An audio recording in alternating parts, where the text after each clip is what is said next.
Welcome to haunted houses have long held a chilling grip on our imaginations, their creaking floorboards and shadowy corners whispering tales of the unknown.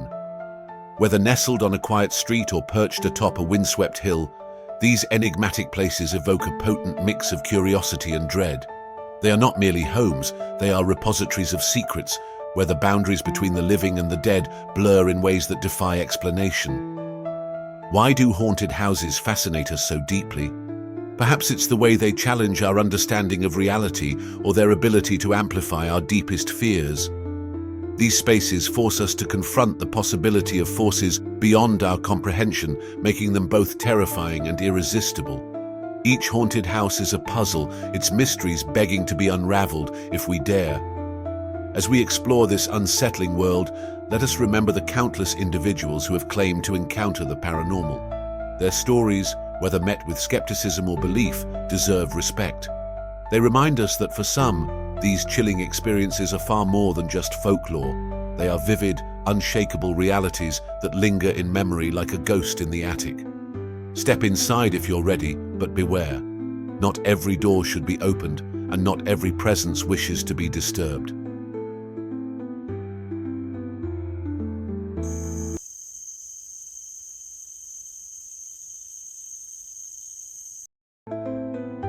The house that grows it started as a dream home, a sprawling, secluded farmhouse nestled at the edge of the woods. Emily and Peter Collins bought it on a whim. Newlyweds, their excitement blinded them to the oddities they would later find impossible to ignore. It was a place brimming with character, creaky floorboards, gabled windows, and ivy snaking up its weathered facade. "It's perfect," Emily had whispered to Peter the first time they saw it. But perfect doesn't last. From the very first night, the house made its presence known. While unpacking in the dim light of a single lamp, Peter noticed the air felt unnaturally cold. Not the chill of autumn slipping through old windows, this cold seemed to radiate from the very walls.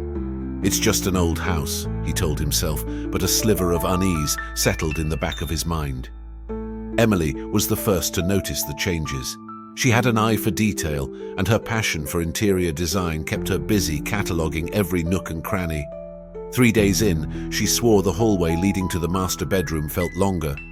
At first, Peter laughed it off. "You've been unpacking too much. You're exhausted." But Emily insisted, even dragging Peter to measure it with a tape. The next morning, the hallway was longer still. They tried to rationalize it. "Maybe we mismeasured," Peter suggested. But soon it wasn't just the hallway. A closet appeared in the kitchen where there hadn't been one before. A small door in the basement opened to a room that seemed to stretch endlessly into darkness. It was as though the house was shifting, growing when they weren't looking. Emily began keeping a journal. Day 7. "The spare bedroom now has a second window. I swear it wasn't there before."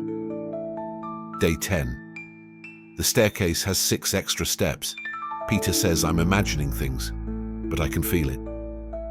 Day 12. "Something is watching me in the new attic space." Peter tried to remain logical.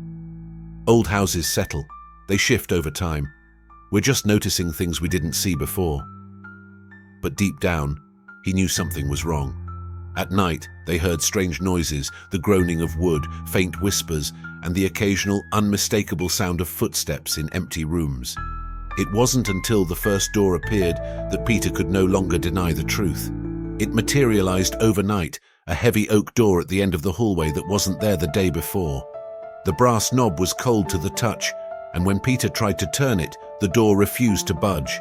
They stood staring at it, dread pooling in their stomachs. "Don't open it," Emily whispered. "Of course not," Peter said, though he wasn't so sure he could resist the temptation. Over the next week, the house seemed to hunger for their attention. Furniture shifted inexplicably. Their belongings went missing, only to reappear in rooms they had never entered. The mysterious door throbbed with an almost magnetic pull. Emily began to unravel. She stopped sleeping and barely ate. "It's watching us," she said one night, trembling beneath the covers. "It knows everything we do. Every time we leave, it's bigger. I can feel it growing, Peter."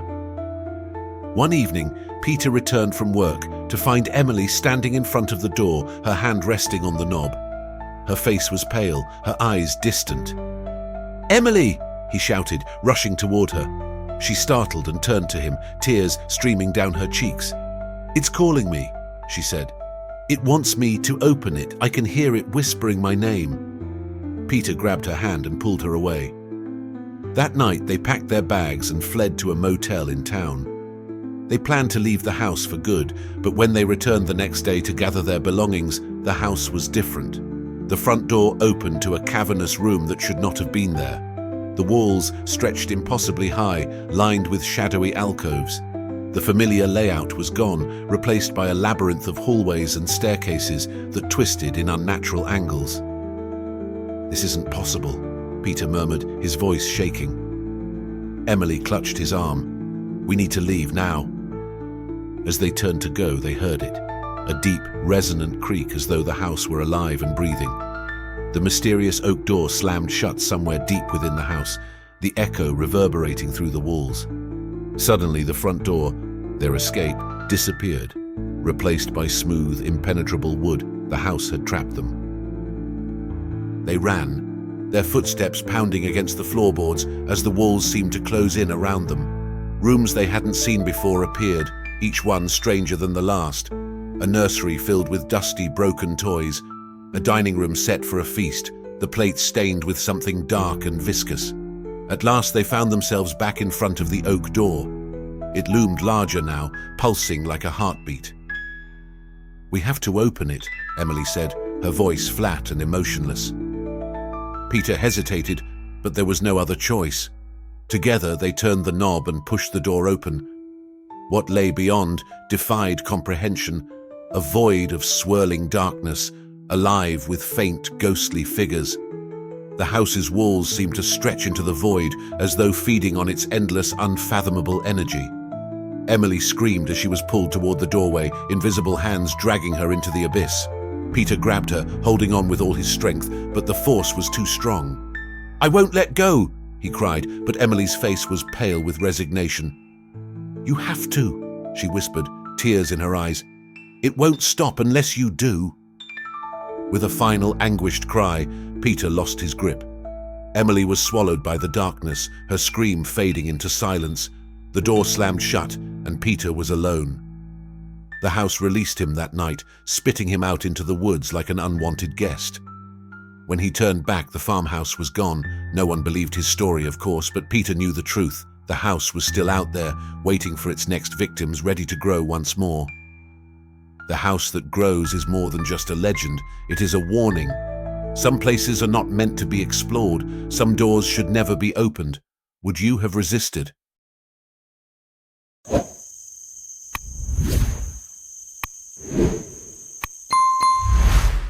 The rental that won't let go. It was supposed to be a weekend of peace. Amanda rented the house online after reading dozens of glowing reviews. Secluded, serene, and perfect for a getaway, the description read. After months of non-stop work, she needed the break. Just her, a stack of books, and the quiet hum of nature. The photos online showed a charming two-story cottage with pale blue shutters, a wraparound porch, and a forest stretching as far as the eye could see. When Amanda arrived late Friday evening, the house looked even more picturesque in person. It stood against the backdrop of a golden sunset, the trees swaying gently in the breeze. But something felt off. The driveway gravel crunched under her tires as she pulled up, and the house loomed larger than she expected, its windows dark and yawning. She shook off the unease. "It's just your imagination," she muttered, grabbing her bags. Inside, the air was heavy, like the house hadn't been aired out in years. The decor was rustic, worn furniture, lace curtains, and a faint smell of wood smoke. The light switches clicked loudly, illuminating dim, flickering bulbs.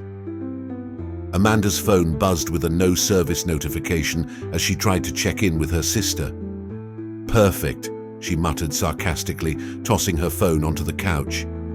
The first night was uneventful, though Amanda couldn't shake the feeling of being watched. She locked all the doors and windows before climbing into bed, comforted by the warm glow of the bedside lamp. But in the middle of the night, she woke suddenly to the sound of creaking. It wasn't the groan of old wood expanding. It was deliberate, methodical, like footsteps pacing back and forth just outside her bedroom door. Her heart raced. She held her breath, straining to listen. The footsteps stopped. She told herself it was just the house settling. Still, she slept with the light on for the rest of the night. By the next morning, Amanda felt silly for being so jumpy. The sun poured through the windows, chasing away the shadows that had unnerved her the night before. She brewed coffee, sat on the porch, and started a new novel. For a while, the house seemed peaceful, welcoming even. But as the day wore on, the strange occurrences began to pile up. It started with little things, the sound of faint humming coming from the attic when she knew she was alone, the feeling of someone standing behind her when she washed the dishes, and the sudden cold spots that seemed to follow her from room to room. Then she noticed the clock. The old grandfather clock in the hallway seemed to have a mind of its own. It would stop ticking for hours, only to start again when Amanda wasn't looking. Worse, the hands never stayed in the same place. At one point, they spun wildly as though possessed. Amanda stared at it, her stomach twisting in knots. "It's just broken," she said aloud, though her voice trembled. By evening, the unease had blossomed into full-blown dread. Amanda decided she'd leave in the morning. She packed her things and double-checked the locks before retreating to the bedroom, determined to make it through one last night. But the house had other plans. At 2:13 a.m., Amanda woke to a deafening bang. The bedroom door slammed open, crashing against the wall. Her breath caught as she sat up, heart pounding. "Hello?" she called out, her voice shaking. There was no answer. Clutching her phone like a lifeline, she crept into the hallway. The air felt suffocating, and the faint hum from earlier had grown louder, resonating through the walls. Shadows danced erratically, though nothing in the house seemed to be moving. As Amanda stepped into the living room, the lights flickered violently before plunging her into darkness. She fumbled for her phone's flashlight, the narrow beam cutting through the oppressive blackness. That's when she saw it. A figure stood at the far end of the room, barely visible in the weak light. It was tall and motionless, its face obscured by shadow. Amanda froze, unable to breathe. The figure took a single step forward, its movement unnaturally slow and deliberate. Amanda screamed, dropping her phone as she bolted for the door. But when she reached it, the doorknob refused to turn. She yanked and twisted it, her palms slick with sweat, but the door wouldn't budge. "Let me out!" she cried, pounding on the wood. Behind her, the humming grew louder, a low, droning vibration that seemed to echo inside her skull. She turned back, expecting to see the figure looming over her, but the room was empty. Amanda ran to the kitchen, frantically trying the back door. It, too, was locked tight. Every window was sealed, the glass cold and unyielding beneath her trembling hands. She was trapped. Hours passed, though it felt like days. Amanda huddled in the corner of the living room, clutching a fireplace poker like a lifeline. The house was alive with noise now, whispers, footsteps, and the incessant hum that seemed to pulse with malevolent energy. She didn't dare close her eyes. Every time she blinked, she saw flashes of the figure, standing in the hallway, watching from the attic, lurking just out of reach.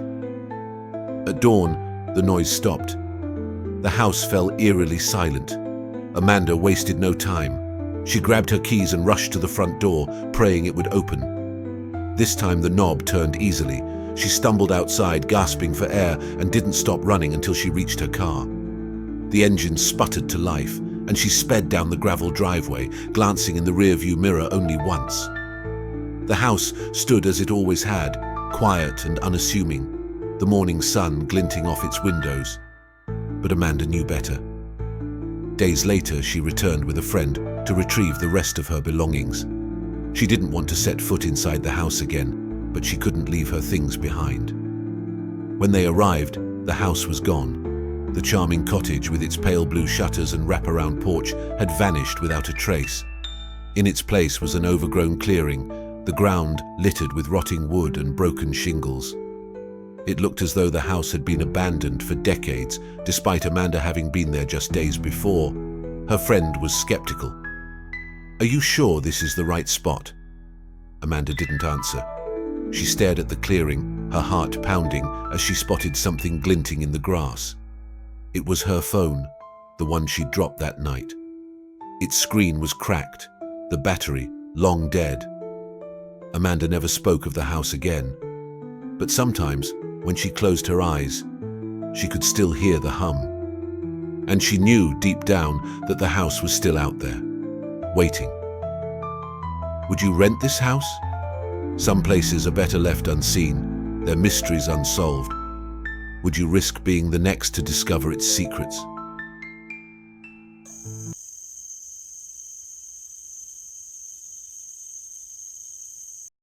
The Hungry Walls. Megan had always been skeptical of ghost stories.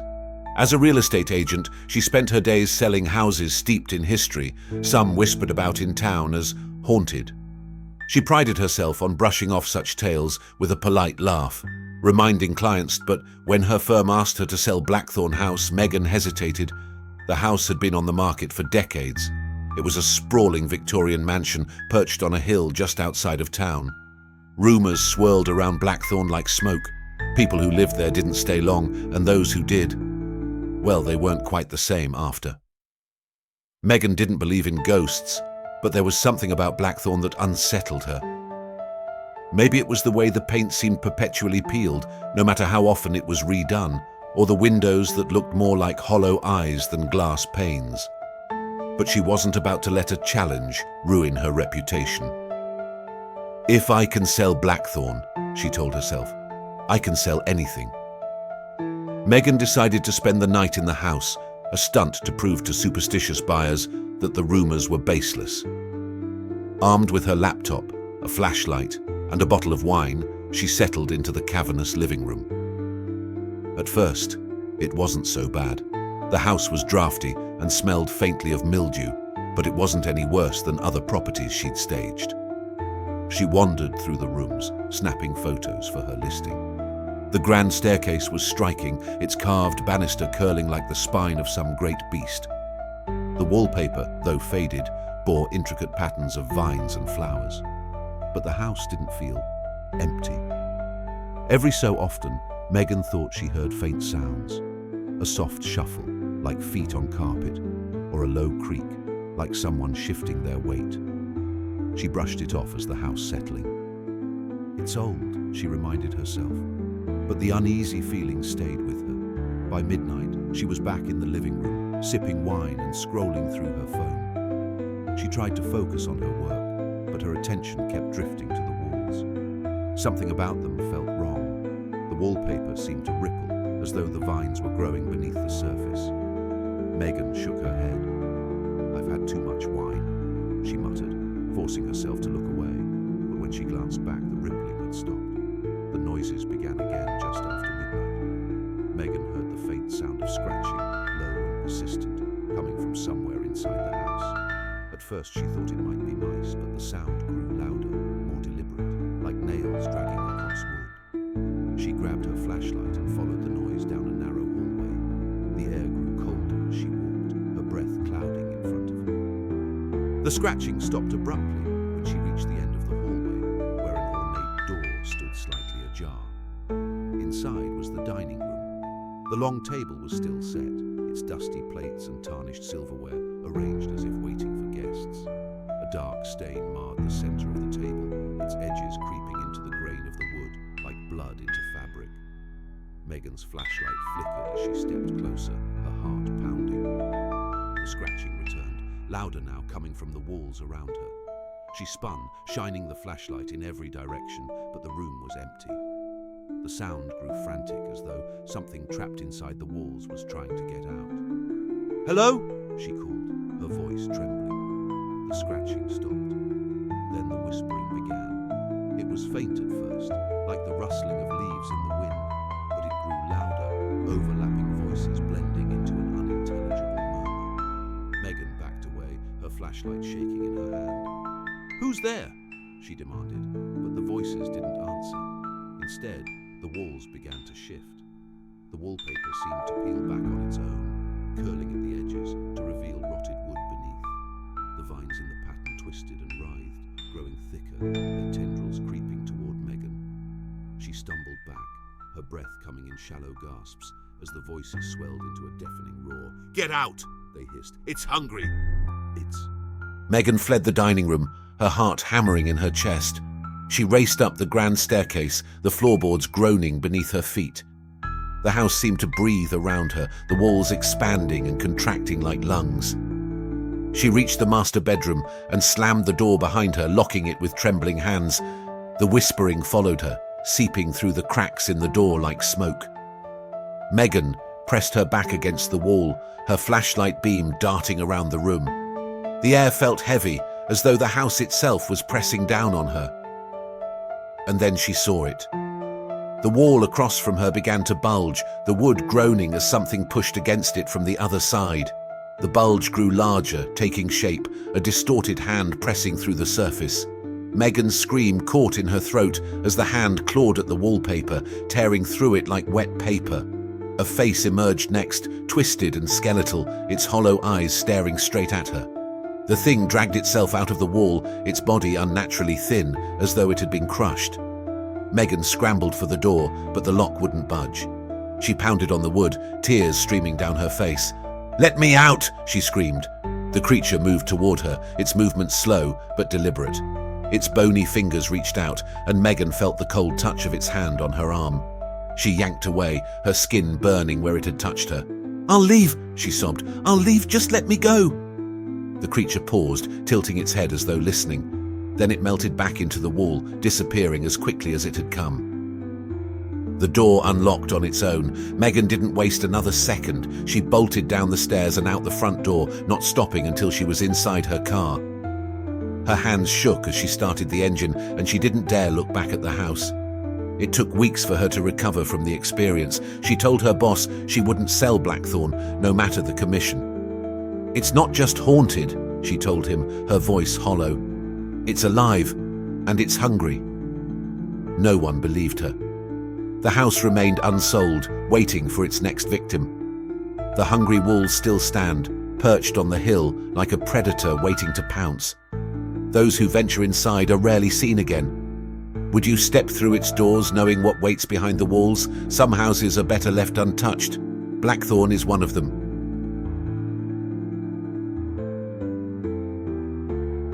The stories of haunted houses linger in our minds because they challenge the boundaries of what we know.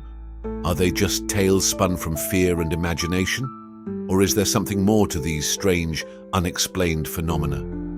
The idea that walls can hold memories, that spaces can retain the echoes of lives long gone, leaves us both captivated and uneasy. Ultimately, belief is personal. For some, haunted houses are nothing more than a myth, a trick of light, a creak in the floorboards. For others, they are vivid realities rooted in experiences too strange to dismiss. Whether skeptic or believer, one truth is undeniable. The world is filled with mysteries that resist explanation. So, what do you think? Are haunted houses relics of superstition, or is there a deeper truth hidden in their shadows? Have you ever encountered something that made you question the line between the natural and the supernatural? We'd love to hear your thoughts, experiences, or even your favorite ghost stories. Share them in the comments below. After all, sometimes the most chilling tales come from those who've lived them. If you're intrigued by the paranormal, this is only the beginning. There's a vast world of hauntings, legends, and supernatural phenomena waiting to be explored. Dive deeper into the unknown, and who knows? You may just find yourself face to face with the unexplained. The shadows are calling. Are you ready to step inside?